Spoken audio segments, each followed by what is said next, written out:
these water bags, but they're great as a crutch. Like, oh my goodness, I planted my tree and I gotta go away, or like I know all week I'm not gonna be able to get to it. So just keep the bag full of water. I've used these before for you know, town plantings and things like that. They're wonderful. But if the bag runs dry, you gotta go back and water the whole root system again, and then fill the bag again to restart the process. So if you start with dry soil and think the bag's gonna do everything for you, it won't. It's not gonna water deep enough, long enough, and it doesn't matter how much water you put in that bag. So, but they're good, like I said, stand-in. That's pretty much what they're good for. You know, you got a neighbor that you can rely on to fill that water bag twice a day, or however often, you know, however long it takes for that bag to dry down, or not all the way, sorry. Within like 2 inches of the bottom of the bag, you want the water to still be in there when you go back to fill again.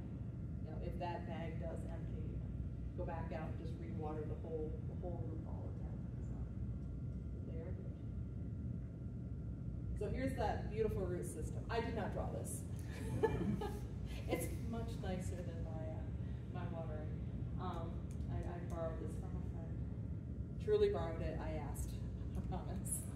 But so this shows you that beautiful root flare. There's your soil level. Roots have jobs. There are anchoring roots that are supposed to come from the root collar area. So they're, you know, send out different directions to keep the tree stable side to side and back and forth and whatnot. Oxygen exchange, you know, they need to secure oxygen for the tree. So you don't want to bury them. You don't want them too far under the soil. If you come up in that picture to where the I apologize if I look where, but anyways, the oxygen exchange side there, where the top of those little arrows are, a lot of times that's where the soil level is on the majority of the trees in our world. And that's why they're not breathing well, and that's why they're sending out other roots to do the job of the buried roots. So for us, we're like, it's 4 to 6 inches of soil. For the tree, it's a world. So it's, you know, it really needs to have that root collar where it belongs. But that is what's happening under there for all of our trees. Mulch mounds, volcanoes, donuts and rings, they get more and more creative as time goes by. There is also what I call mulching with a horizon. So the landscapers, and sorry, because these are the examples you have out in the open. Like the landscapers are doing it, they must know what they're doing. And I'm like, oh gosh, no. So if you see it in public, question it. But so obviously, I see the heads nod. Everybody knows mulch volcanoes are bad. So don't pile the mulch up. On the right though, the donuts and rings, they're not really healthy either. So think about where all the water's going before it seeps out, right? The trunk. Yeah, and we don't want to water the trunk. We don't want water to hang around that root collar too long, because it can create a spot for fungal issues to start building, because it can soften the bark just enough and they can get in. Like we're thinking microscopically, these are the things we can't see that are happening. So it's, so don't do donut rings. Pull them out. If your soil isn't allowing water to perk down over your root zone properly, you need to aerate and add some compost. If it's really to the point where like there is no texture at all, and I'm probably getting ahead of myself, but here we are. That mulch has better use. You can take a 1/4 inch of it and turn it into the soil just beyond your root zone. And everybody's like, well, we were told that you can't put woody stuff in the soil because it steals nitrogen. That's for your perennials and your annuals. For these guys, it's actually going to decay. And again, you're putting it just beyond the root zone. So it's not affecting anything. It's going on immediately. It's going to decay and rot a little bit. It's also going to feed your beneficial mycorrhizae. So it's still more building that soil for the next layer of roots that are going to push out into it. It's also going to add some better texture to your soil, whether it's clay. I recommend it a lot of times to break up clay, but I also recommend it to fatten up sandy soils. And I know Clifton Park has a little bit of both. So depends upon which vein you guys are on, but you have your what do they call it, the pottery soil or sand. My goodness, that stuff compacts together faster than anything. The particle size traditional sand. I've seen that layer. Then there's the clay. Then there's your farm fields. Like, you guys have everything to work with. So working in that 1/4 inch, it never seems like enough. They're like, she's crazy. It's a 1/4 inch. What's that going to do? It's going to feed a whole lot of beneficial mycorrhizae, and it's going to add just enough texture. But continued care. I'll get on to continued care in a few minutes here. But yeah, please promise me if you see mulch rings like this, be like, no, what's happening under that mulch ring on the tree on the left there? Because we can see it's distinctly in stress. It's, first of all, I can't breathe because its root color is buried, and I can almost guarantee you it's not just the mulch that's burying it. The second thing that's happening along that trunk, the bark is rotting. If you were to pull that mulch back, you'll see that it's almost becoming a little papery, paper thin, kind of wet, and you could probably feel like you could peel it off even if you couldn't. But there's probably also adventitious roots, so roots popping out of places where they don't belong. They're coming out of the bark, and they shouldn't be coming out of those areas. Those are the roots that, when they come through the bark, they leave openings again for bag fungal issues and things like that to sneak in. So this tree's in a kind of a world of issues. And then you add the weather. No, the mulch wasn't bad enough. All right, so continued care. We finally made it to continued care. And I'm really trying to stay on time for you because I am horrible. I can run right over and talk to the cows come home. So acclimation time. It's important to know how long it really takes a tree to settle into its new home and make friends with the soil. So deciduous trees, roughly 3 to 5 years or more. These are babysitting years is what I call them. Everybody's like, yep, I babysat the year I planted. My tree's good. Probably not. You still got a few more years to go. You might not have to water every day, but if we hit a drought time or anything like that, you're gonna have to go out and give it a little extra something to drink. Still want to work on the soil. The roots are still pushing out. It's sort of like, telling a toddler it's on its own, for the rest of its life. So you welcome the tree into your yard or to whatever space it was that you planted it in. The tree is still going to need a little help. So this is where a lot of the public tree plantings, during that first 3 to 5 years, that's where a lot of them go wrong for deciduous trees. And you'll walk by the first 2 years because it's like, oh, fresh new tree. The tree's running on reserves. So the first 2 years. The third year is usually when you start seeing some more issues. By year 5, you start seeing a lot of issues if things haven't been changed or remediated or whatnot. Coniferous tree, excuse me. All our fun little evergreens, 5 to 7 years, they're slower to do their settling in, a lot slower. Even like your deciduous conifers, the larch and things like that, they'll still take their time settling in. So just a couple time frames to be aware of. During that time frame, you want to maintain the soil beyond the roots. So that is a tree in a public parking lot. You can see the mulch is, I don't know if you can't, but the mulch is raised up a little bit. But the bigger issue after we get the mulch pulled away is the fact that soil, you can tell by looking at the lawn, the soil is having a hard time. So the tree's not going to be any happier. That tree has actually been in there 5 years. It's already settled in. This tree has trunk issues. I should have done a close-up. It has trunk issues. It has growing issues. You can tell at the top of the tree it's starting to thin out, get a little wonky looking up there. That's a technical term. So if the soil had been amended as the tree's roots were working their way through and whatnot, I could almost guarantee you, even with that mulch ring, the tree would be a happier tree because its roots out beyond the mulch would be finding things it needed. So don't be afraid to, I shouldn't even say that, definitely go out and amend the soil, beyond the drip line of the trees. I call it the root zone, and I gotta stop doing that because people are like, root zone? So anything under the drip line is the root zone to me.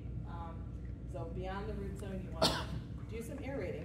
Go out with your hitchhiker thumb and try to stick it into the soil. If you can't stick your hitchhiker thumb in the soil, most of your tree roots are struggling too. And it sounds like a crazy way to figure it out, but trust me, if you find soft soil and your thumb goes right down, it's like, woof, it's good. Or if it's too soft, you might be like, well, I still have to add a little something to that as well. So, but aerate with a pitchfork, and it doesn't take long. So aerating with a pitchfork and adding a 1/4 inch of compost. So like a 1 cubic bag is going to last you quite some time because you're only putting down a 1/4 inch at a time. Basically, the time frame to do that is now. So if you have trees that you planted last year and you're like, oh, maybe I'll go out and give them a little something for their soil, for their roots to reach out into. Night temperature is 35 to 50. That's the best time to work on the soil. The trees aren't fully awake and whatnot, but the soil is. The soil is ready to go. So it's ready. So work on the soil, and then you can also work on the soil twice a year. You can do it in the spring, you can do it late summer, early autumn, because those night temperatures drop back into those temperatures again, or that temperature range, excuse me. So you can do it twice a year if you feel like you have that kind of soil where you're like, pretty sure that's settled right back together. Riding lawnmowers, just general traffic when we're walking near the trees and whatnot. We're compacting the soil. So it rains, that compacts the soil slowly. So you're just trying to welcome the tree in, but during those time frames, that doesn't mean, so if you have a tree that you know like the first 3 to 5 years, yeah, I had to do an awful lot of work on that soil for that tree. It might take a little bit longer if it, give the tree the time and the soil care that it needs. These are the 2, and I know these are readily available. I'm not doing a infomercial from Bob's Trees here. I know you can find these most places. So, Coast of Maine's Penobscot planting mix. It's a compost, and it's the one, it has a pH of 6.5, which is ideal for growing everything. It's ideal for welcoming trees into your yard for that continued care. You're gonna top dress with it. If you have one of those yards that was developed by who knows where the sand came from, you'll use both of these when you're doing that soil amending. So aerate outside of the drip line, and then top dress with a 1/4 inch of the compost. Sprinkle some Espoma biotone into the mix a little bit, and call it a day. You're done. It is the easiest thing in the world to do. So that's why I'm like, I gotta tell everybody. So and you just you do it for like 3 to 5 years. We've had people with very, very mature trees, like 20 years down the road, that I wish I had met them 20 years ago. It's no longer the best kept joke of, like, should have planted the tree 20 years ago. No, I wanted to meet them at that time as well. Because the tree, when it was planted with a mulch mound. It wasn't a volcano yet. So 20 years down the road, she was replicating what she saw and just making it wider. There were 2 matching October Glory maple trees, and she had a picture probably 5 years, so like when they were 15 in her yard, and they were stunning. And then by year 20, they're doing that tree thinning out thing. I'm like, oh gosh, all I could see was from the top of the tree. I'm like, send me a picture at the bottom, please. So she sends it, and long story long, told her how, pull it back if you can. She had clay soil too, so that didn't help any. But she's been, for the last couple of years, she's been doing the aerating and adding some of the compost and things like that. She said, I gotta send you a picture. I really think they're doing better. I'm like, okay, all right. So, but I haven't seen the picture yet, but she's happy. So I'm hoping her trees are happier. And they've been in there 20 years. So like things, you would ask, if your dog would, if you could pull things back and help it out, sure. And again, this, like I said, this stuff happens in nature, but nature has its own ways of fixing things. So when we start playing with nature in our yards, we're the fixers. We put it there, so now we have to fix it. So, but again, it's simple, just a 1/4 inch of that compost. Even if you skip the biotone, even if you just do the compost. Yeah. So I have a small tree, and I planted it in my lawn, and now the grass is coming all the way to the trunk, because I have herbaceous grass. Okay. So, should I go out and get some, good soil and top dress it with some biotilling, right over the grass? Hypothetically, you could. I would probably like to see a picture of that before I really answer that question. Okay. Yeah, it would be better of me to have you send me a picture or something like that, so I can. Yeah, I would love to be like, yep, that's it. But if the grass is moving in and choking something, there might be other things you might have to do to keep the tree happy. If the trees, that's the situation right now. The grass is up against the trunk of the tree. Yeah, I thought that would be fun, but. Yeah, I mean, you might have to pull that grass back from that area because it needs to breathe there. That's the root collar where the trunk meets the roots. You want to, yeah. So, in nature, once the tree is big enough, they shade themselves enough. The lawn probably won't grow under there as time goes by. But right now, the tree's young and vulnerable, and the grass is, as you said, gracious. So it's growing faster, and you don't want it to be the reason your tree dies. So you might have to pull it back a little bit. But again, a picture would help, definitely.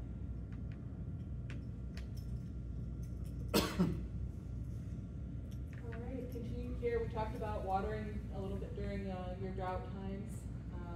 But if your soil is going that dry, and it's not because of the preference of the tree, you might be like, oh, you know what? Tree's been in 5 years. Oh, I probably still need to work on the soil. Yeah, it's a reminder to be like, okay, well, the tree's not growing in a forest where there's other leaf decay and things like that, amending the soil. Most of us rake that away, so hence the compost. We're gonna go out and put that on. Either that or it's everybody in the room is gonna start letting leaves drop off their lawn, and I'll get a HOA phone call from somebody. You recommended this. And it's important. So avoid trimming your trees during the acclimation years. So the less you trim on the top, the less the roots have to stop and think about it. So anytime you trim the top of a tree, the tree has to stop and get things back in balance with its roots. Sort of like, self-bonsai, oh, the top got trimmed. I don't need as many roots to support all of this. So the less you have to do that during those settling in years, the more the tree can just grow and do its own thing. If your tree is growing in a spot where it's like, oh dear, you know what, there really is more sun coming from this side and the tree's leaning, and that would probably be one of the exceptions. I would say, like, you might need some strategic pruning so the tree doesn't grow so much new greenery over here that it breaks itself. So that would, but again, that would be case by case kind of a thing. Have somebody come and look at the tree for you. But I wouldn't just go out and start trimming during those first 3 to 5 years or 5 to 7 on the evergreen. Protect your tree trunks. We're probably all good on that. And a lot of I spoke to a garden club back over the winter, and they're like, okay, so if you don't want weed whackers or anything like that used around tree trunks, what do you want? I said, you know what, 30 years ago when I started doing this, we used to sell these really nifty like grass shears, and that's what their use was. I see some head nods. Does anybody own grass shears anymore? Thank you, thank you, thank you. Beautiful. But that's what they're for. And I'm like, well, how many trees do you really have in your yard? So it's just food for thought. So you can just go over and give them a little trim. Weed whackers, those are for sidewalks. So watch for insects and disease. So it's a new tree in a new place, and it might your tree might send out signals of like, wow, I'm in distress, I don't know what's going on, kind of a thing. Can't translate for the tree, but these things happen. Insects and disease, they understand. And they'll be like, oh, let me come investigate. So just keep an eyeball and see if there's any beetles that decide like, oh, let's try this guy out. Aphids, they're the little green juicy bodies that love new growth. So crab apples, aphids love crab apples. So, but it's not so much of a, oh my gosh, I gotta rush out and spray the tree. That's not what I'm encouraging. I'm encouraging observation, because Mother Nature usually will send in the troops that are going to eat those aphids for you. My end of it is, okay, so they were taking energy from your tree. make sure you're giving energy back. That's the health end of the tree is where I'm coming from. Not so much, you know, like, oh my gosh, I gotta go get the whatever you want to spray with. Please don't. The tree doesn't like that either. Anytime we spray a plant, it's sort of like when we take an antibiotic, you got to take something else to fix what the antibiotic killed. It's kind of the same idea when you spray trees and whatever else. So it takes them a little bit to come back out. Lawnmowers, weed whackers, plows, just being aware. Yep, human things happen. They could have damage. Just go out and try to minimize most of that by marking the areas where they are. If the tree is set back a ways and it's like, oh, I'm just going to push the snow up in there, like we all had that wet snow. I'm sure there's a lot of plants that got pushed into because it happens. So just go on out and take a look. All right, here is, do I have time? Oh, 8:01. Do I have time? I do? Okay, we're not going to get kicked out of the room. Good. All right, so I start with the roots on everything, hence that. So that is me. So extra content. This is a tree up in Saratoga Springs, and got a phone call, and the tree had been planted, but it had been in 3 years. So picture on the left is what I walked into. I'm not going to show you the top of the tree, I think, until the end if I remember correctly. Mulch is up over the root collar, and I was like, oh goodness. So I pulled the mulch away. Well, it wasn't even just the mulch that was over the root collar, because picture 2, it was also around the, I'm sorry. I screwed up the pictures. Anyways, that's a different picture. There should be one of those root trunk protectors on that. My apologies. But anyways, you get the picture. So the trunk protector had been planted with the tree. This is what happens when you're looking at little pictures and you don't get help. So the trunk protector had been planted with a tree, as well as planted deep. So in the second picture, those are adventitious roots for being in the ground 3 years. Adventitious roots that have already started out, and they're substantial. They're not little dinky roots. Those are substantial. They're set to do some work. That's a close-up of what's going on with that trunk protector. So none of that should be buried.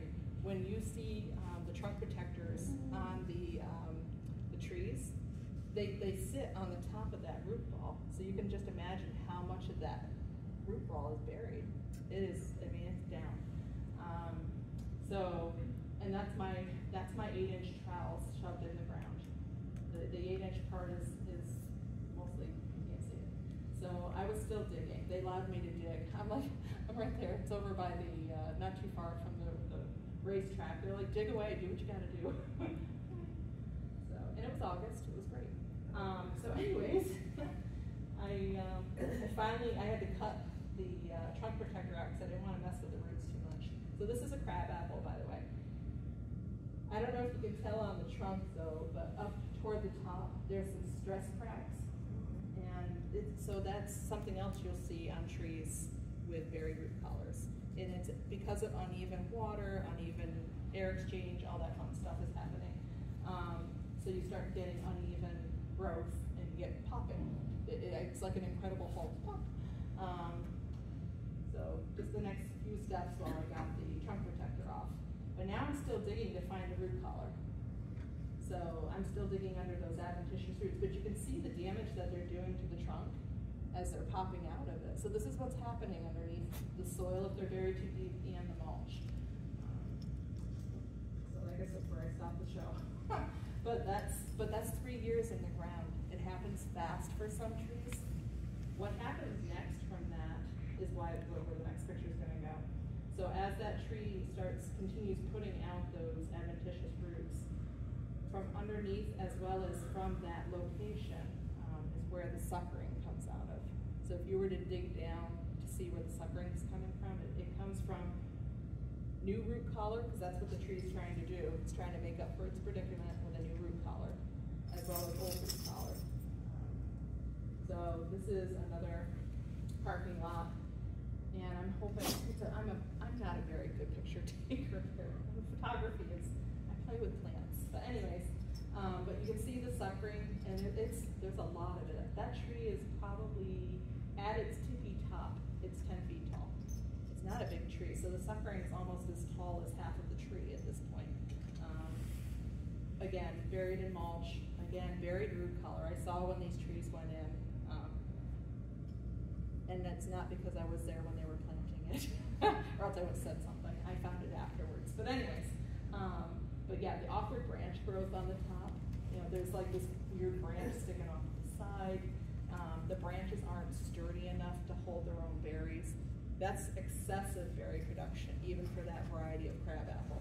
So there's a lot of panic going on in this tree right now because it knows it has problems. So, but that's what we're seeing out in the open, and it's a little too much everywhere, for lack of better English to put that. So we've grown accustomed to seeing it and not understanding it, but the suckering that is happening because things are buried that shouldn't be buried. You can trim them till you're blue in the face. They'll keep coming back if nothing else is remedied. And at some point, you know, when they've been in long enough, the tree's just going to keep making them anyways because it's already on program. And it's like, well, this is what I'm doing. So, doesn't mean the tree is going to die tomorrow. So the trees usually last, and this is something I've talked with some of my friends who are landscapers as well as other industry people. The fact that they don't die the year that they go in is the reason why it goes unchecked. So they're like, well, I made my 1 year guarantee, the tree's still alive. It's not happy, but it's alive. So it's just, you know, so it's harder to get the change to happen. So that's why I'm very happy when I get to speak to groups like you guys, tree committees, public planting, homeowner planting, because then I know somebody's doing it right. So you look like you might have had a question going on there, no? No, this does not? Okay. But I think that is where I end. Yes, that is where the story ends. So, any questions though? I Yes. have one more. Yeah. I told you I planted a oak seedling the other day. Yeah. Now, I swear to God, my husband agrees with me. There was nothing around it when we planted it. I went out today to water the tree, and there was a 2-inch high pine seedling that had popped up. Oh my goodness. So, like within a foot of the tree. So what do? I'm not disturbing my red oak. Right. Do I take that other pine seedling and try to dig it up and put it someplace else? Yeah. Yeah. How far would I dig for it? I would probably expect 6 to 8 inches deep, just depending upon how much of a taproot it's started. But yeah, go deep. You know, go deep and probably a little wider than you think. You're not going to hurt anything that way. But that gotta love it when the other plants take advantage. I know, but I mean, eventually one of them is going to die. It'll be like in the forest. Somebody's going to have to sit and wait for the other one to fall over. Well, it ain't going to be the red oak. No.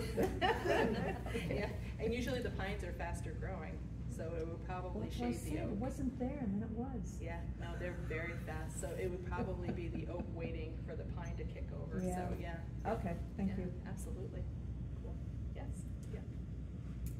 About 6 years ago, an area behind our home was clear cut for a housing development.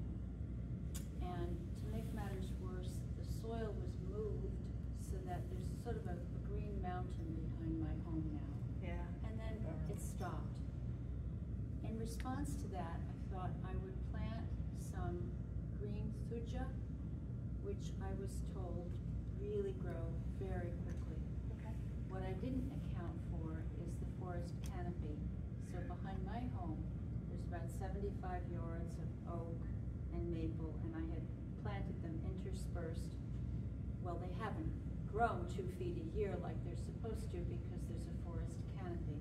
Yeah. So fast forward 6 years later, probably of the 24, there's probably 20 that have survived. And I want to transplant them this year to the periphery. Yes. Where they'll get sunlight. Okay. Any suggestions on what that process should look like? I would definitely recommend doing it on a cloudy day and a string of cloudy days if you can. Okay. So, because when you move them out from the underneath and stick them out in the light, there's probably potential for sunburn. You'll get some browning and whatnot. They'll have like probably about a 2-week shock period. So at that point, don't water too often. So solid drinks and then checking the watering. I shouldn't even say don't water too often. Be observant of the water, their needs for it, because it's not going to be they won't be drinking as much as you think. Time-wise, if you can do it now or later in the season, get them, depending upon how often you're going to be able to manage their water and whatnot during the summer. If you're like, oof, it's going to be a busy summer, I'd wait till the end of the season, so like mid-August, late August, when we start getting cooler nights and shorter days. Are you going up? Yeah, okay, so I hear an opinion. But yeah, so the shorter days and things like that might be kinder for the move rather than the lengthening of the days right now. Would you recommend a water bag? Probably not so much for those. They you could probably. I mean, how bare are? I mean, they're branched from the bottom, or did they thin out? I can show you a picture of one that's pretty typical. Actually, that would be good. That would be good. Yeah, because there are those water donuts. The gators are usually 2 feet. Yeah. They're about the one is probably 3 feet, 3.5 feet at this point. Okay. I mean, yeah, if you can get 1 or 2 of them zipped around it, yeah. But yeah, no, I'd love to see the picture. Okay. Thank you. Definitely. Good question. Yeah, but that will move out. Don't plant in a straight line. Right. Yeah, right. Go for the stagger, right? Yes, Yes. Kathy, I love it. Right. Yeah. Any other questions or? Yeah. A lot of people are raving about a certain landscaping company, lawn care company, Okay. Apex, Oh. who will come out and do 6 treatments on your property, Okay. spraying that stuff right up against the tree. I'd have to know what the treatment was, because they all have like recommendations for what they're using, time frames, and how close to bark that they can get. There are some chemicals that are a problem. I mean, we saw that picture with how close to the soil some of those roots are that are up by the trunk, as well as the rest of the roots that are just under the soil doing a job function. But most of those companies should be paying attention to what they're spraying. I know Apex doesn't, they do like synthetic and chemical kind of sprays. They also do organic, so I would definitely have to know what they were spraying to be like, to weigh in on that one. I have Apex and I haven't had a problem. Okay, so yeah, are you using, well, you don't have to say, but are you using their organic program or like a blend? I don't even have an organic Oh, program. they might be doing a blend. I might call them up and ask them now. Yeah, I was gonna say, the Apex, I've known the owners for years, so, yeah. Fast that they'll do whatever you want. And they do a soil test first. They do actually do a pH test, which Like is exciting. I have them come 4 times a year, and my wife's not here, so I can confess this. I called them up and said, do you have to, put on fertilizer? Yeah. I just want the weed treatment. Yeah. And they said yes, and then I talked to my wife, and she almost hit me with something. She was scarred as a child, had a very bad lawn. Yeah. Had essentially played in dirt. Yeah. So now she's very happy. She's had an amazing. She has lawn. My lawn is like, if someone said somebody flamethrowed your lawn, I'd be like, I don't see a problem, because it would spring up the next day and keep going. Okay. And I only have Apex done 4 times a year. Yep. And it's not. Yeah, so they, I would say, they do their testing, they do, yeah, they are. They do their soil testing and whatnot. I mean, I know one of the owners did pass away, but I've known the owners for years, and they are one of the, unless, it doesn't sound like something's changed, so it's, But again, Kathy, I would have to know what they were spraying and stuff like that if I was gonna have an opinion. I just see a lot of little yellow flags, and you look at the tree. They have to put those out, yeah. They do have to put those out, regardless. No, but I mean a lot of the lawns that have the yellow flags, you look at the trees and So that's it interesting may not you be say apex, that. it may be other. I was gonna say, I don't think it's what they're doing, I think it's what the soil is missing. So a lot of time, and as well as check the trunk, so make sure the root color is where it belongs. Cause it might be that, and it might be between root color and lack of soil community. Not my yard. so Not your I- yard. Okay, but yeah, take a look at that though, so, the next time you go by, just a quick glimpse. If there's a buried root collar or, a soil condition going on that is hard to pick out because the grass will hide it if it's being cared for. Wow. There could be a soil condition further under that the tree is dealing with. It might not be anything other than that, so, yeah. Good conversation, guys. Do you put hollytone on your conifers? Most of them, but it depends upon what I'm looking for out of I them. have a white pine. Yep. So basically, when I'm making any kind of recommendations or using anything, on my own, get a soil test first. So you dig about 6 inches deep to grab a cup of soil, find out what the pH is, because you can be feeding with the right fertilizer. If your pH is out of range for the preference of the plant, you're getting about 30% effectiveness. So it becomes a lot of fertilizer sitting around waiting at a buffet table that the plant can't get to. It's amazing how much more effective your fertilizer becomes. I got hollytone from my tree. Yep. And my wife said, well, give it to the bushes. Every bush jumped up like it had never gotten anything. It's nitrogen. Well, yeah, it's nitrogen. But again, if your soil pH, if you dial it in with the soil pH, you'll notice other things too. You'll notice stronger branches because they'll be getting enough calcium out of the soil, things that they would be missing when the pH is off. If it's a blooming plant, I know you said it was conifers you were working with, but if it's a blooming plant, flowers should get better color, bigger. They should show off like what they're supposed to be doing. So yeah, a lot of times there's still like nutrient deficiencies even though you're feeding. And I usually get that. People give me the look like, huh? pH it governs a lot, and it boils right down to soil biology. What's going on in the soil and what's there to maintain the pH of the soil. So that's another talk. I could keep you guys here till midnight for that one, but I won't. But I would love to have the conversation with you anytime you want. So, Well, we'll just have to have you back. I'd be happy to come back. All right, you guys have been wonderful. Thank you.